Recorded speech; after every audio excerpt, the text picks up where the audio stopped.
esta sería nuestra penúltima escuela del año y sería la última escuela acerca de la tentación del libro de John Owen. Y hasta aquí, hermanos, Dios nos ha sustentado. Hasta aquí, hermanos, la Iglesia Luz de Vida sigue dando culto para su iglesia, para el pueblo del Señor. Seguimos nosotros a pesar de las adversidades aquí. Así que, hermanos, eso es grato saber que Dios nos sigue sustentando y sigue sustentando a su iglesia. Hermanos, antes de iniciar, por favor, acompáñenme en oración. Bendito Dios y Padre soberano que estás en los cielos, santificado, Señor, y bendito sea tu nombre en la tierra y en los cielos. Señor, ante ti venimos, tu iglesia. Aquí, Señor, hay personas que conocen de tu evangelio. Aquí hay personas que van conociendo tu evangelio. Y hay personas que tal vez por primera vez están en este lugar. Hay personas que primera vez escuchan un mensaje, Señor. Así que yo te pido que tú obres conforme a tu voluntad y a tus propósitos en la vida de cada uno de nosotros. Señor, como iglesia y como seres humanos, sabes que tenemos una dependencia total de ti y una necesidad, Señor, total de ti. Dios mío, te necesitamos en nuestra vida, necesitamos que nos hables, que nos confrontes, que transformes, Señor, aquello que no te agrada, que tú nos ayudes a ser transformados a la imagen de Cristo y que cada día, Señor, el viejo hombre siga muriendo. Señor, que cada día podamos vivir para tu gloria y entender que ese es el propósito de cada creyente. Te pido, Dios, que tú edifiques a tu iglesia por medio de esta enseñanza, que llene nuestro corazón independientemente sea la circunstancia que estemos viviendo y que nos gocemos, Señor, en saber que tú, oh Dios, amas a tu pueblo, porque al Hijo que tú amas corriges. Señor, guíanos por medio de tu Espíritu Santo en esta enseñanza y que sea de bendición para tu iglesia. En el nombre de Cristo Jesús, amén y amén. Bueno, hermanos, siendo el último tema del libro de John Owen, el título que nos corresponde es ¿qué sucede si usted no vela ni ora? Pero como acostumbro en mis escuelas hacer un tipo de preguntas para tantear cómo está mi audiencia esta mañana, deseo hacer una pregunta. La pregunta sería, ¿qué es la tentación? Como buen profesor les doy nuevamente una oportunidad para que se reindiquen con el cuerpo de maestros que ha estado enseñando acerca de la tentación. ¿Alguien? ¿Qué es la tentación?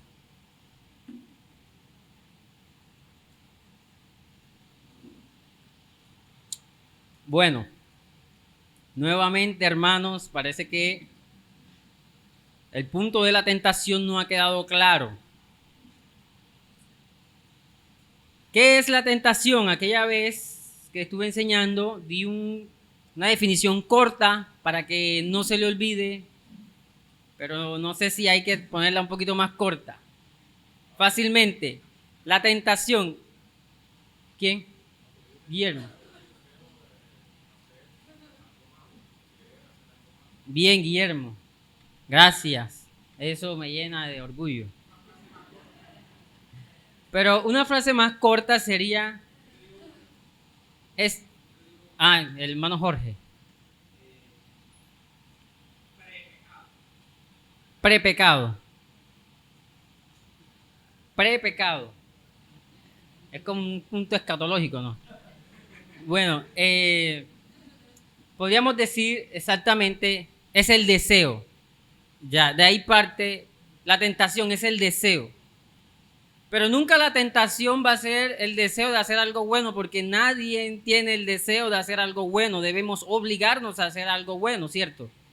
Entonces, el deseo que está en nuestro remanente de pecado es ¿hacia dónde? Hacia el mal. Entonces, la tentación es el deseo de hacer lo malo. Amén. Eso es la tentación.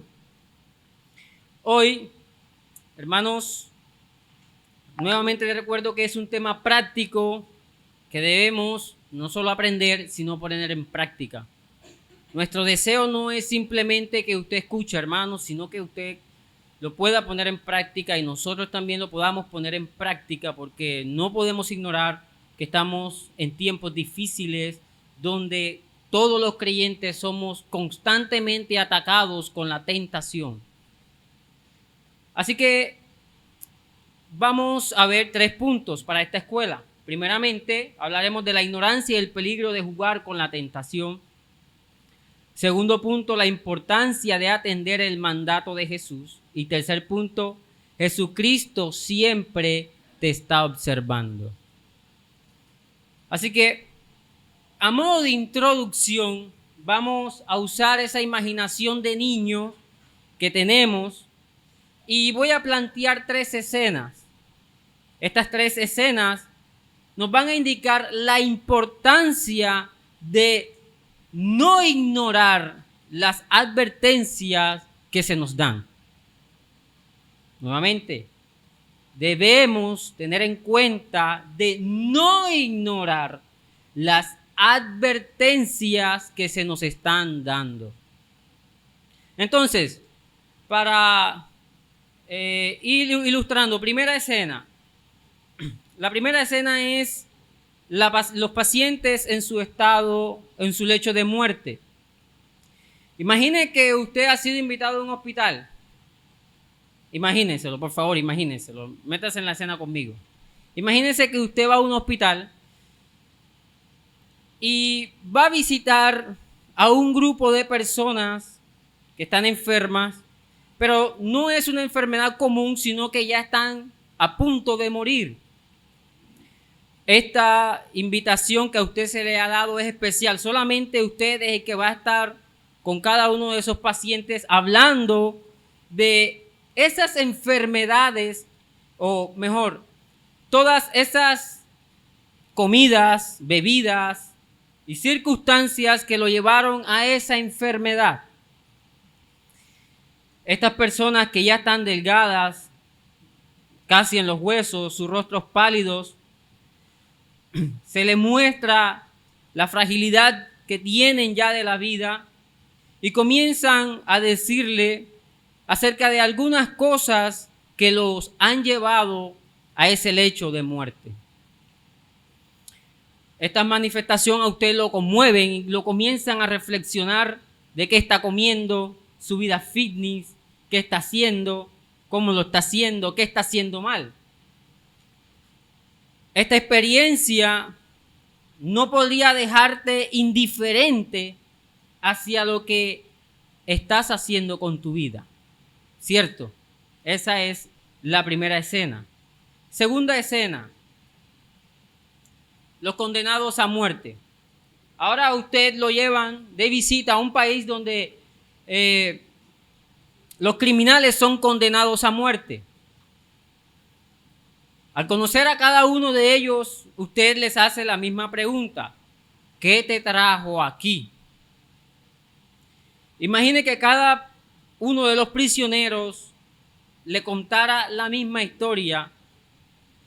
Esa visita para usted tendría un efecto al hacerle muy cuidadoso en evitar no hacer todas esas cosas que van en contra de la ley, que lo llevarían a la condenación de muerte.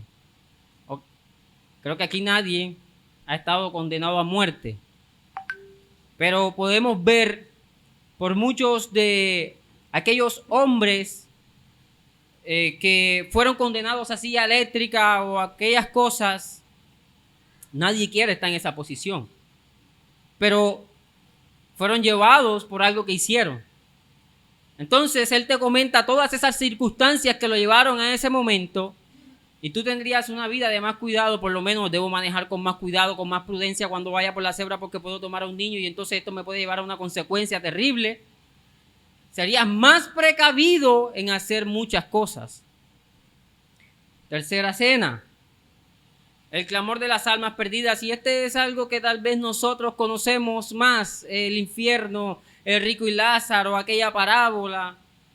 Pero podemos estar olvidando algo importante, y es el por qué están esas almas perdidas en ese lugar.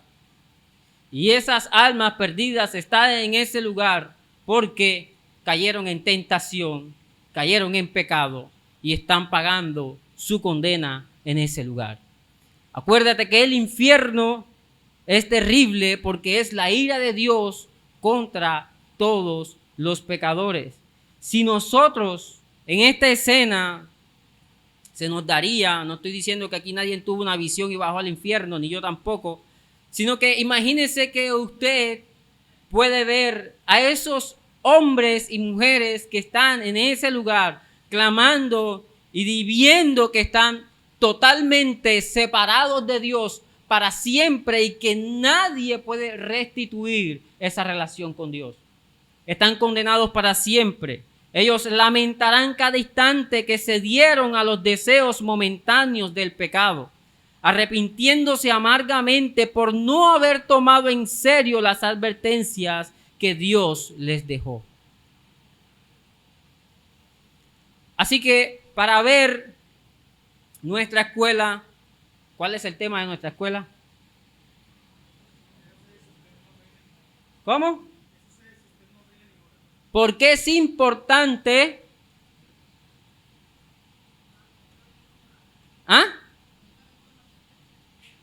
No, estoy viendo para ver si están prestando atención. ¿Cierto? Porque es importante velar y orar, pero las advertencias son esas dos. Primeramente, la ignorancia y el peligro de jugar con la tentación.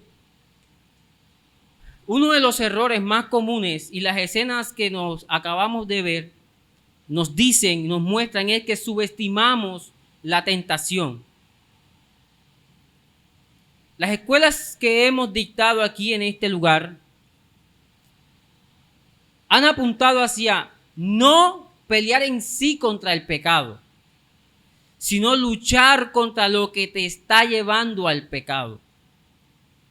Porque los creyentes y muchas personas queremos reaccionar cuando ya pecamos. No.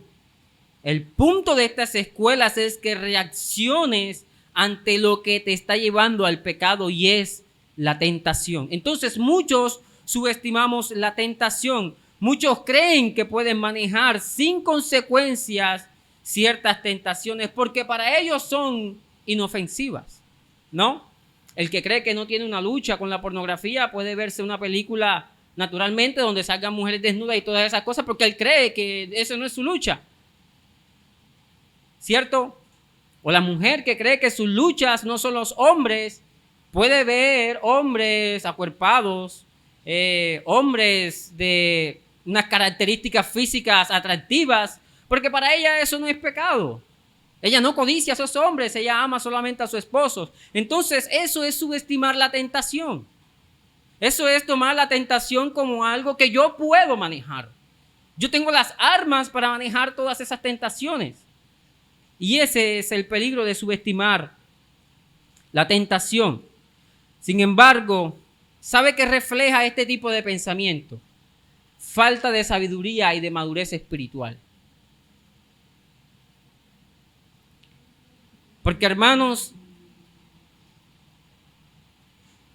nosotros creemos que tenemos ciertas tentaciones que nos pueden llevar fácilmente para el pecado, pero otras que no son tan fuertes para nosotros. Pues te tengo hoy una advertencia, y es que si algo tiene la tentación es que es engañosa. Es sumamente engañosa. La amiga de tu trabajo simplemente es una amiga, no es más nada, pero comienzan a salir juntos, vamos a almorzar juntos, vamos a cenar juntos, hacemos las cosas juntos y de pronto, no, porque eso no es mi lucha, pero de pronto comienza una atracción sutil y tú dices, no, yo solo puedo manejar, si es mi amiga, ¿cómo ustedes me van a venir a decir que yo no puedo? No, es que no te estamos diciendo en sí que no lo hagas porque sea una imposición, lo que te estamos diciendo es, cuídate de no caer en pecado. La tentación rara vez se presenta como algo obviamente peligroso. Primeramente se disfraza de placer, satisfacción momentáneo o solución rápida a algún problema. Atrae nuestros deseos naturales, los exagera, llevándonos a actuar fuera de los límites de Dios que Dios ha establecido. Un ejemplo aquí, hermanos, sería Sansón, ¿cierto? A Sansón se le dieron directrices. Esto usted puede leerlo en Jueces. Sansón se le dieron directrices, pero omitió eso. No sé si por su gran fuerza, o porque tenía el Espíritu Santo, o porque Sansón comenzó a jugar con el pecado. A tal punto que nosotros cuando leemos decimos, oye, pero Sansón sí es bobo. Dalila le estaba diciendo y le estaba mostrando lo que quería y Sansón no se daba. Exactamente, hermanos, eso es la tentación. Exactamente eso. ¿Sabe qué? Hay un hombre que fue condenado a muerte por tener mujeres en serie, violándolas y asesinándolas. ¿Cómo empezó? Viendo una revista pornográfica. Así empezó. Pornografía, y fue creciendo su deseo. Podemos decir, oye, no fue bobo, ¿por qué no votó esa revista? Es exactamente lo que le estamos diciendo a ti. Huye de la tentación. Huye de lo que sabes que te seduce y conlleva tu vida hacia el pecado. En Proverbios 6:27, por favor, acompáñeme, y quiero que tenga este texto presente.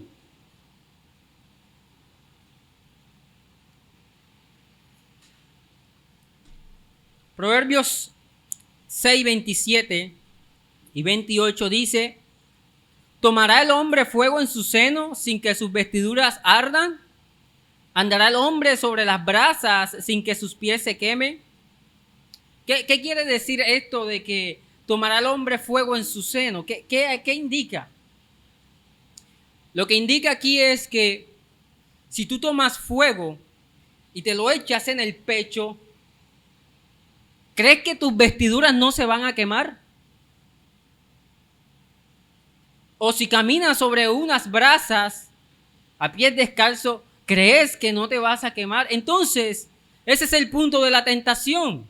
Caminas en una línea delgada, ¿crees que no vas a salir contaminado con el pecado? Eso es subestimar la tentación. Entonces, ¿tomará el hombre brasas en sus vestiduras sin que ardan? Es un rotundo no. Claro que no. Claro que no. Hermanos, la advertencia es: no juegues con el pecado, no juegues con la tentación. Proverbios 7:21, Proverbios 7,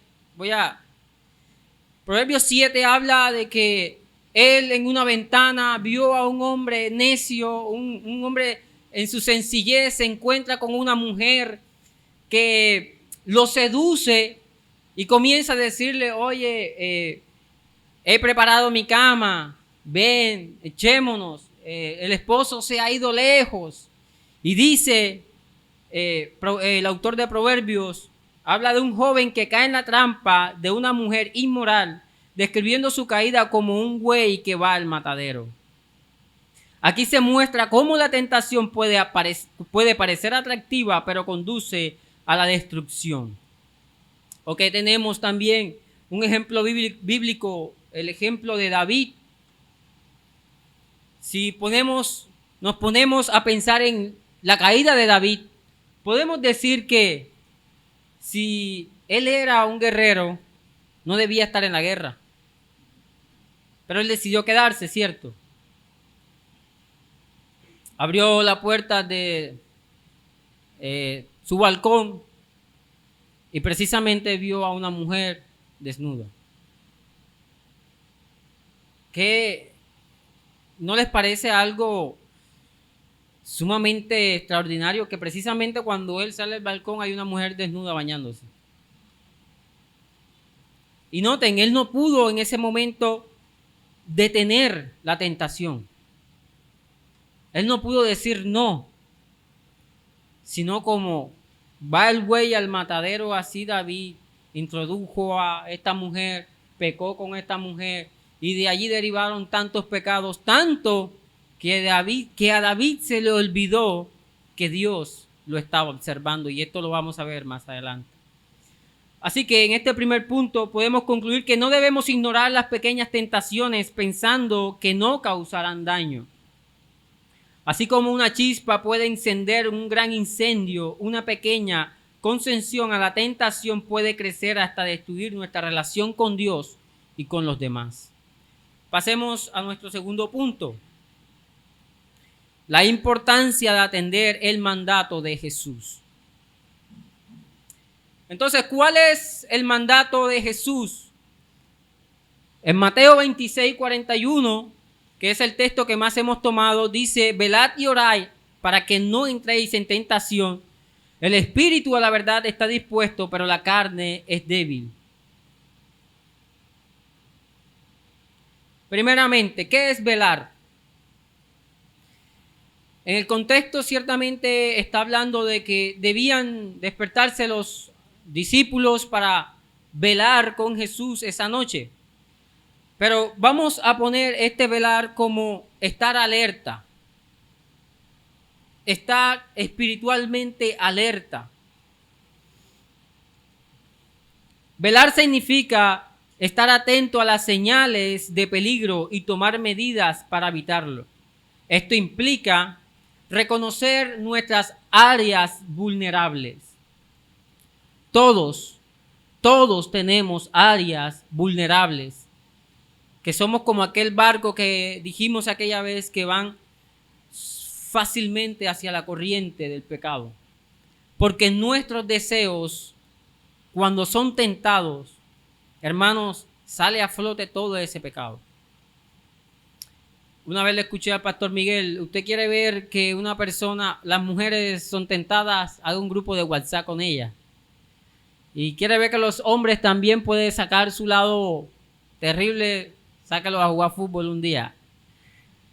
Y sale de nosotros a veces cosas que creemos que no están. Y salen de nosotros esas cosas con las que luchamos, pero que no tomamos medidas correctas. Hermana, si usted sabe que su lengua es terrible, no se junte con nadie. Trate de ser una mujer que en ese momento salude, gloria a Dios, hermano, pero sabe que si el chisme es uno de sus pecados, trate de no juntarse con juntillas que saben que la van a llevar al chisme. Porque sabe que parece que el chisme no fuera un pecado. Eso es normal, eso no. Y la Biblia habla de las mujeres chismosas. Y es pecado. Es pecado. No lo ponga como algo menos. Y eso es otro problema, que tomamos nuestras áreas vulnerables y le ponemos una fachada como que no son malas. Comenzamos a buscar ciertas cosas para decir no son malas. Y así comenzamos a ceder en el pecado y seguimos toda una vida de pecado todos los días porque usamos la fachada de que, hermano, pero eso no es pecado. Eso no es pecado. Y todo el mundo eso lo hace. Todo el mundo hace eso. Es pecado aunque todo el mundo lo haga. Entonces, esta advertencia de Jesús de estar atento es importante. Es sumamente importante.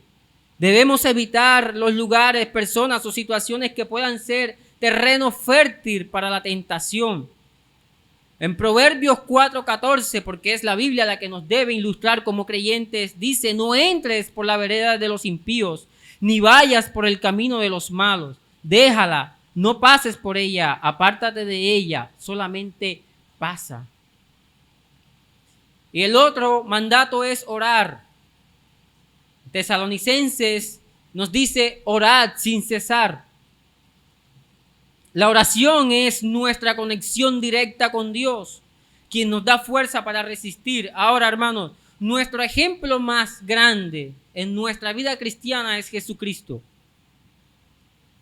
Y Jesucristo todo lo afrontó orando. Pero ¿sabe cuál es el problema? Que nosotros creemos que somos más fuertes que el Señor, aunque pensemos que no es así. Porque nosotros vivimos fácilmente un día, 2 días, una semana, un mes y muchos días sin orar. Y venimos aquí al culto a orar y el hermano, vamos a orar, y usted simplemente agacha la cabeza y hace la fachada que está orando, pero usted sabe que no está orando. Y así pasan los días y el creyente no ora. Y no vemos en Jesús otra cosa, sino que iba a afrontar tentación, oraba. Iba a la cruz, oraba. Iba a hacer esto, oraba. Y nosotros, que supuestamente somos más débiles, no lo hacemos. Es por eso que tú crees que eres más fuerte que el Señor. Nosotros creemos que en nuestra fuerza podemos vencer la tentación. Porque si no, ¿por qué no oras? Si realmente eres dependiente del Señor, ¿por qué no oras? Porque dependes de tus fuerzas.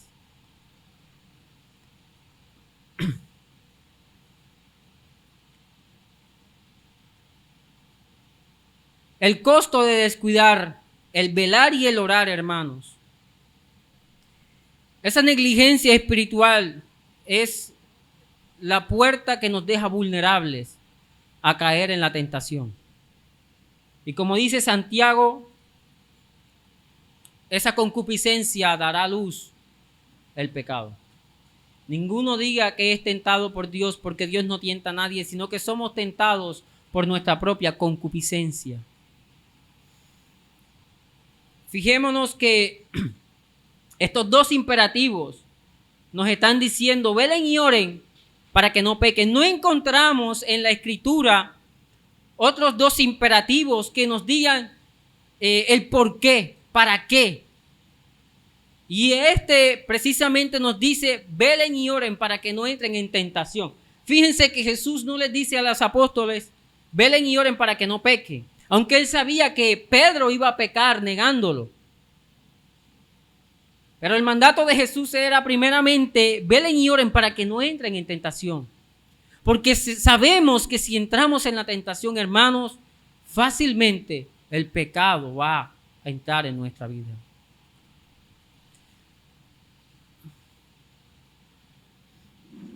Ahora, quiero hablar a aquellos que tal vez no son como yo, son más maduros.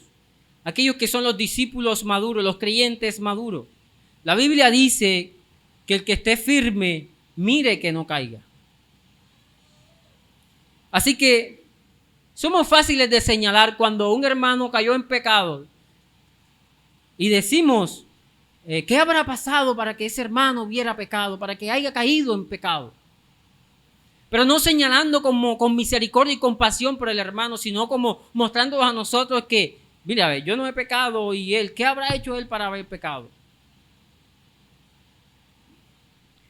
¿Sabe por qué? Porque es fácil señalar y no juzgarnos a nosotros mismos. Spurgeon dice: cuando le hablaron de alguien que había caído en pecado, dijo: debo ser más cuidadoso porque si él cayó, yo también puedo caer. Y esa debe ser la actitud de un creyente si realmente es maduro. No es buscar la forma de juzgar y demostrarte a ti mismo, sino es entender que debes cuidarte, velar y orar para que no entres en tentación.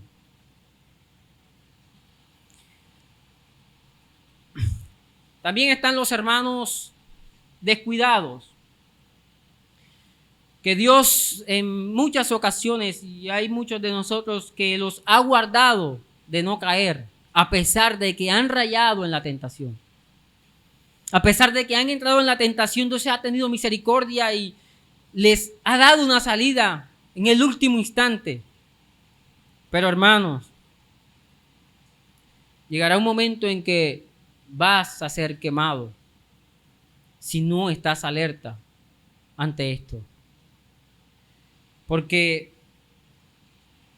Primera de Pedro 5:8 dice: sed sobrios. ¿Cuál sería el antónimo de sed sobrios? ¿Cómo? Cuando Pablo escribe y dice: no se emborrachen, sino sean sobrios. Un borracho no está en sus cabales, ¿cierto? Entonces Pedro le escribe a la iglesia y le dice, sed sobrios y velad. Nuevamente, la Biblia nos dice, y velad, porque vuestro adversario el diablo, como león rugiente, anda buscando a quien devorar. Esto no es algo pentecostal. Esto es bíblico. Satanás anda como león rugiente buscando a quien devorar. Entonces, ¿qué debe hacer el creyente? Lo que dice el texto, velar. Velar. Estar espiritualmente alerta. Porque cuando no vigilamos ni oramos, estamos diciéndole nuevamente a Dios, ¿sabe qué? Yo puedo solo.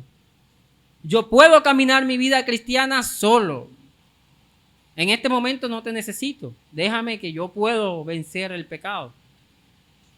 Ese es el error de todos los creyentes. Y los apóstoles y Jesús no se cansan de decir, velen y oren, velen y oren, velen y oren, oren en todo tiempo, velen porque el diablo está acechándonos. Ojo en la tentación. Pero nosotros queremos hacer lo contrario. Y así quiero llevarlos a nuestro tercer punto porque es con lo que cierra el libro.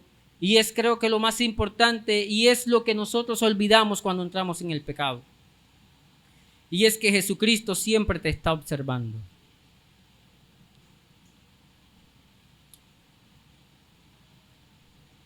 Hoy es un buen día para usar nuestra imaginación. Ahora nuevamente te pido que utilices tu imaginación. E imagines a Jesucristo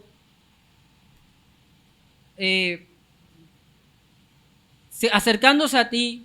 ¿Qué crees que Él piensa y siente cuando ve que una tentación se acerca a ti y tú estás espiritualmente dormido? ¿Qué crees tú que el Señor sentiría, no? Si a nosotros nos duelen cuando nuestros hijos hacen cosas malas.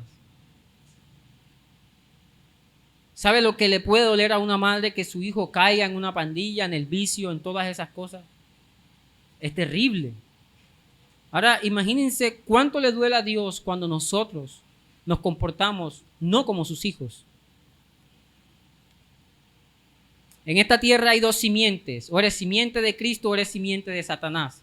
Pero ¿sabe qué? A veces las simientes de Jesucristo actuamos como si fueran simientes de Satanás. Porque vivimos en el pecado. Y eso solamente lo hace vuestro adversario, el diablo. Así que si Jesús se acercaría a ti y te dijera, ¿estás dormido? ¿No pudiste velar ni una hora conmigo? ¿No te sentirías conmovido si Jesús tuviera que reprenderte de esta manera? ¿Cómo te afectaría escuchar su voz poderosa como un trueno del cielo llamándote a despertar, tal como lo hizo con la iglesia de Sardis? ¿O qué? Como cuando Natán se le presenta a David y le dice, ¿por qué has tenido en poco lo que Dios te ha dado? Hermanos, Juan, cuando se le dice que le escriba a la iglesia de Sardis, le dice, yo conozco tus obras, que tienes nombre de que vives y estás muerto. Sé vigilante y afirma las otras cosas que están para morir, porque no he hallado tus obras perfectas delante de Dios. Acuérdate pues de lo que has recibido y oído, y guárdalo y arrepiéntete, pues si no velas, vendré a ti como ladrón, y no sabrás a qué hora vendré sobre ti. Hermanos, la gracia que el Señor nos ha dado para salvación no es una gracia para que abras la puerta al pecado. No podemos tener en poco la gracia del Señor. Acuérdate que Dios disciplina a los que se rehúsan a vivir conforme a su voluntad, a los que caminan hacia el pecado. Si eres negligente en velar y orar, las consecuencias pueden ser serias y dobles. David recibió justa retribución y él llevó la carga de la disciplina de Dios por su pecado. Y es por eso que escribe muchas veces y dice, hazme oír gozo y alegría, y se recrearán los huesos que has abatido. Dice, mientras que ayer se envejecieron mis huesos en mi gemir todo el día. De día y de noche tu mano pesaba sobre mí. Mi fuerza se evaporó como el calor del verano. Aunque David disfrutó momentáneamente de los deleites del pecado, estos simplemente fueron temporales. Y aunque el Señor le perdonó, hermanos, también lo disciplinó severamente. Nosotros debemos entender que Dios disciplina y que el pecado tiene consecuencias y que en medio de cualquier pecado Dios te está viendo. Dios te está observando. Un consejo final: no te enredes en nada que te conduzca a la tentación. Evita toda apariencia de mal y mantente alejado de los caminos que te llevan al pecado. Vigila especialmente aquellas áreas en las que sabes que has tropezado en el pecado. Así que para concluir, aprendemos a través de las escenas ilustrativas, las advertencias bíblicas, que la tentación no es un juego ni algo que debamos subestimar. Las consecuencias físicas, emocionales y espirituales del pecado son devastadoras. Tanto están en esta vida como en la eterna. Jesús nos llama a velar y orar como la única manera efectiva de resistir la tentación. Este mandato no es opcional, sino vital para nuestra vida espiritual. El texto nos enseña que nadie está exento de caer. Incluso los creyentes más maduros deben permanecer vigilantes, reconociendo su dependencia total de Dios. El pecado tiene consecuencias inevitables, las heridas y cicatrices que pueden ser profundas y dolorosas. Dios es misericordioso, pero también justo. Y aunque esté dispuesto a perdonarnos, el pecado puede traer disciplina y dolor, como lo vimos en la vida de David. Así que, hermanos, decide hoy evitar las trampas del pecado y seguir el camino de la obediencia, porque en ello se encuentra la verdadera libertad y la comunión con Dios. Así que esto sucede si usted no vela ni ora. Oremos, hermanos, y entraremos en el tiempo de las preguntas.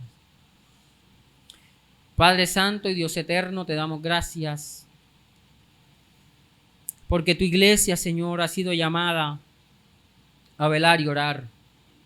Esta advertencia, igual que se le dieron a los discípulos, se nos ha dado a estos discípulos de Cristo, que somos nosotros, para que estemos alerta ante las acechanzas del enemigo.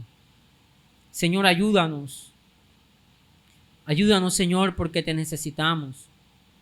Ayúdanos cada día a entender que necesitamos orar, estar constantemente contigo, oh Dios, porque las acechanzas son ciertas, están latentes, persiguen nuestra vida, esperando, Señor, que nosotros demos un paso en falso, esperando, Señor, que nosotros entremos por la puerta de la tentación.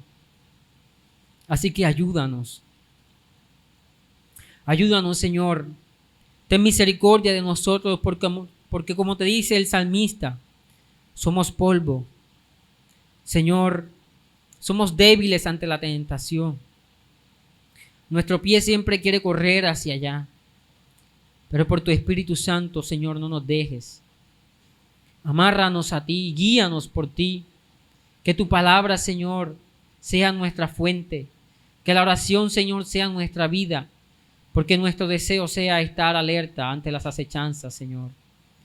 Oh Dios, ten misericordia de nosotros y guíanos en tu verdad. Te lo pedimos en el nombre de Cristo Jesús. Amén y amén. Hermanos, si hay preguntas o aportes.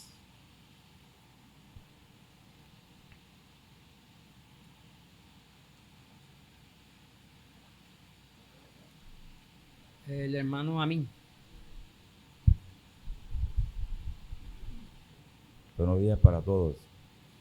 ¿Cuál sería la función del Espíritu Santo en la tentación? En la tentación. La función del Espíritu Santo en la tentación.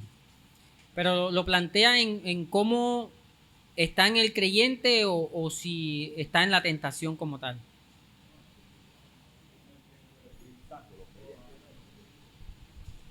No, entendemos que nosotros somos el templo del Espíritu Santo. El Ujú. creyente, lógico ya. El Espíritu Santo habita en el creyente. ¿Sí? Por eso, si usted me lo plantea en qué hace el Espíritu Santo, en si nosotros entramos en la tentación, pues Él nos redarguye, nos confronta. Si caemos en el pecado, Él nos contricta. Y Él es el que, si eres creyente, nuevamente te dará la fuerza para que veas a Cristo y te arrepientas y nuevamente tomes el camino del Evangelio. Ok.